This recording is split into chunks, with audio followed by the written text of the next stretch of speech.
A veces hacemos cosas sin pensarlo mucho, como por ejemplo cuando vamos a hacer un pesebre. Muchos de nosotros simplemente sacamos las cajas de donde las tengamos guardadas, sacamos las figuras y lo ponemos. Aquí yo he tratado de explicar que hay que planificar. Y no solamente planificar, sino también hay que ser fieles a una época y hacer las cosas lo más parecido a lo que era la época en que nació Jesús. Hola, soy Luis Lamana, de nuevo, y estamos en pesebresartesanales.com. No sé si a ti te ha pasado. Yo recuerdo que cuando me tocaba estudiar historia universal, era un fastidio. Era en qué fecha, qué batalla, qué general, a quién le ganó, quién perdió. Todo era un cuento de hacer batallas. ¿Y qué es hacer guerras? Es conquistar un territorio que no es tuyo, o es apropiarte de las riquezas que tiene el otro. Desde la antigüedad siempre la envidia por lo que tiene el otro ha movido a la gente. A eso se refiere ese episodio del Génesis de dos hermanos, en donde uno, lo que le daba a Dios, subía el humo, y como el otro no subía, le dio tanta rabia que lo mató. Te estoy contando la historia de Caín y Abel. La historia de los pueblos, por lo tanto, está ligada a la conquista, a ganar batallas, a apropiarse de lo que no es tuyo. Desde la antigüedad, acumular territorios era símbolo de riqueza. Era estatus, era apropiarse de bienes, de territorio, de comida, que si no la tenías. Es aprovecharse de materiales preciosos o tener mano de obra barata. De los tiempos de Moisés, los relatos en lo que llamamos el Antiguo Testamento, el Talmud, son relatos de conquistas, de batallas, de vencer al enemigo, de apropiarse de un territorio. Ese es el territorio que llamamos Tierra Santa. Es la Judea de la antigüedad. Es un territorio que nunca vivió verdaderos tiempos de paz. Ni siquiera cuando el Imperio Romano impuso su hegemonía, porque las sublevaciones en esa tierra de Abraham, de Moisés, de David, de Salomón, nunca cesaron. Esa historia la podríamos resumir en unos cuantos periodos. Fueron 80 años de gloria en el reino de David y Salomón, del 1000 antes de Cristo al 922 más o menos.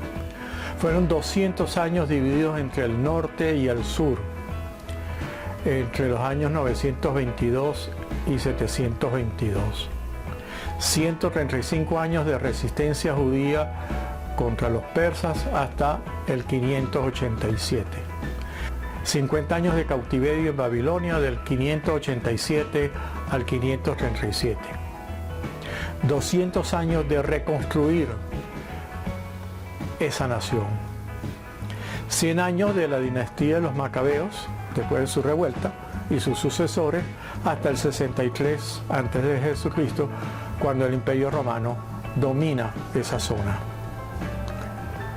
Los romanos no estuvieron mucho tiempo.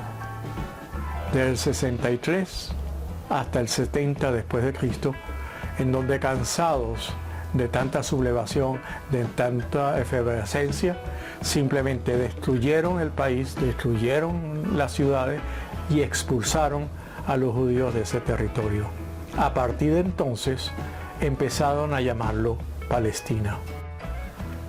Con la muerte de Herodes el Grande en el año 4 antes del nacimiento de Jesucristo, César Augusto decide dividir ese territorio entre 3 de los hijos descendientes.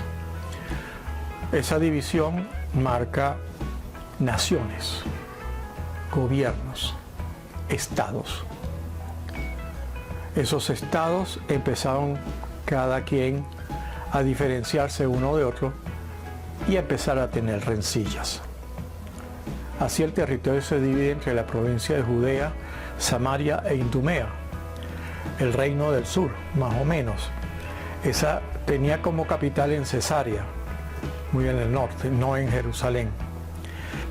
Y eso se le otorga a Herodes Aquelao, con el título de rey. Ese es el gobernante en pleno ejercicio cuando nace Jesús. Por su despotismo y su crueldad, fue llamado a Roma y expulsado del territorio. Se dice que murió en las Galias. Para sustituir a este rey despótico, Roma entonces nombra como provincia y nombra a un gobernador. En tiempos de la prédica de Jesús, el gobernador era Poncio Pilatos. Estaba sustentado por legiones de soldados romanos que no venían de Roma, eran persas o griegos, enemigos de siglos antes de los judíos. Galilea y Perea, el reino del norte, se le atribuye a Herodes Antipas, otro de los hijos de Herodes el Grande. Este gobernaba en Tiberíades. Ese es el personaje que manda decapitar a Juan el Bautista. En esa zona fue donde vivió Jesús su juventud y adultez. El último territorio que nos queda por considerar es lo que se llamó la tetrarquía. Incluía la Traconidite, Auranitida, Abatanea e Irutea. Esos tenían como rey a Filipo y su capital estaba en Cesarea de Filipo. De ella solamente queda en ruina. Por tal motivo se le llamaba una tetrarquía. Hablamos de 4 territorios. Pero así como Tierra Santa estuvo dividida en esos estados, la religión le pasó exactamente lo mismo. El primer grupo, el más antiguo, los saduceos. Eran los sacerdotes del templo hasta que llegó el Imperio Romano que los desplazó. Ellos se decían descendientes de Sadoc, uno de los sacerdotes después de Aarón, el hermano de Moisés, y era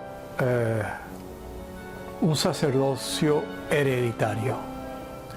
Como pasaba de padres a hijos, habían constituido una élite, separados del resto del pueblo. Como buenos conservadores, pues se aliaban con el gobernante de turno, habían asumido ciertas costumbres helenísticas, por lo tanto, el resto de la población los veía con recelo. Los saduceos, entre sus creencias solamente estaba seguir rígidamente la ley que estaba establecido en la Torá. Enfrentados a los saduceos eran los fariseos, los también llamados los purishim, que significa los puros, los separados.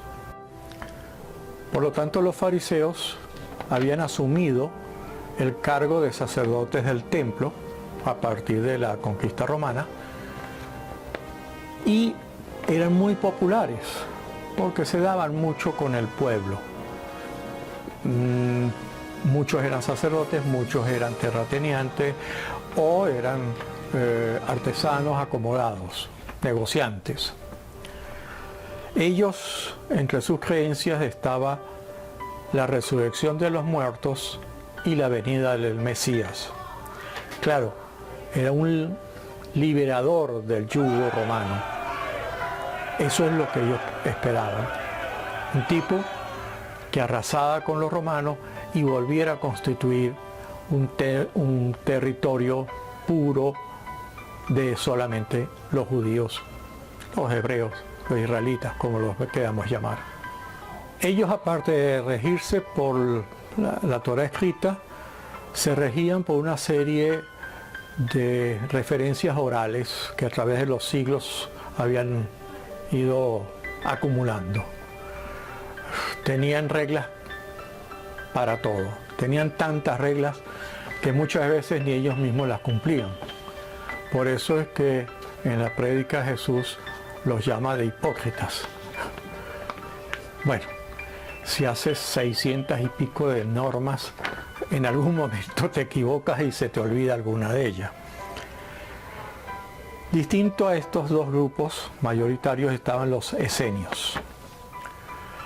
Los esenios los empezamos a un poco a masticar sus creencias a raíz de los rollos de Qumran.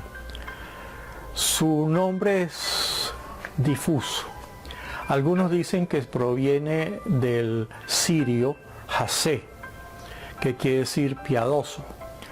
Otros que vienen del arameo asaya, que significa sanadores. Cualquiera de las dos acepciones es sanadores y piadosos. Según Flavio Josefo, dice que ellos eran tan numerosos como los fariseos. Los esenios creían que Dios se comunicaba a través de los ángeles, que intervenía así en la vida humana y que se los podía usar para la sanación. Ellos profetizaban la destrucción del templo. No creían en los sacerdotes, no creían en el sacrificio de animales para complacer a Dios. Eran vegetarianos. Algunos historiadores los comparan con los celotes, dado que en las ruinas de Qumran se encontraron forjas para hacer dagas, espadas. Claro, eso fue en la época en que ya combatían contra los romanos, que los tuvieron durante años, creo que fueron 2-3 años, asediados en ese emplazamiento.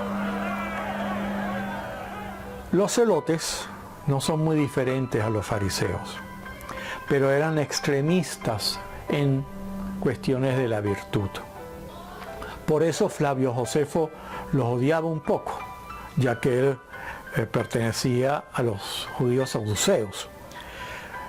Era un colaborador romano. Por lo tanto, a los celotes los diferencia entre los lésteres, los ladrones, o los sicarios, los que cargaban una sica, un cuchillo, un poco encorvado. Casualmente, esa sica es la que desenvaina Pedro en el Monte de los Olivos cuando vienen a apresar a Jesús. Y ni hablar de los samaritanos. Los samaritanos estaban excluidos por judíos, por los saduceos, por los fariseos, por los celotes, por todo el pueblo. ¿Qué ocurría? Entre el norte, Galilea, y Judea quedaba Samaria.